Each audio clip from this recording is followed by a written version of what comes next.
Ayan. Pinag-iba na pala natin yung barracks na yan mga idol. Kasi lilipat na kami ng barracks mga idol. Mahirap mag-barracks dito mga idol. Malapit sa SM mga idol. Malapit din sa mga poging magnanakaw. Shout out po dyan sa mga poging magnanakaw. Ayan. I love you po sa inyo mga idol. Ayan. Giba na yan mga idol. Lilipat na kami ng barracks mga idol. Dalawang beses na kami na anuhan mga idol. Kagabi naman mga idol. Mga alas 4 mga idol. May hinabol kami mga idol. Alas 4. Hinabol namin, bibigyan sana namin ng pambiling pagkain mga idol. Kung walang pagkain yung mga idol, ang problema, ang bilis tumakbo mga idol.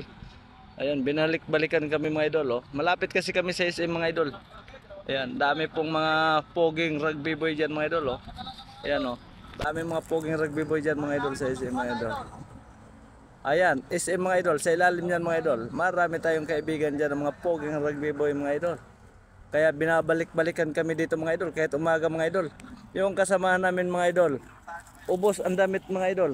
Tapos sa akin dalawang damit lang nakuha mga idol, yung mga panlakad natin na damit mga idol. Tapos yung isang kasamahan ko, bag, pati damit talaga, mga bago, ubos. Ang dami talagang kinuha mga idol. Kaya yung barracks natin ngayon mga idol, papagiba na natin mga idol. Lilipat na kami sa malayo mga idol, doon sa malapit sa opisina mga idol. Yan, napakasarap sana mag-barracks dito mga idol kasi malapit sa SM mga idol. Malapit sa SM.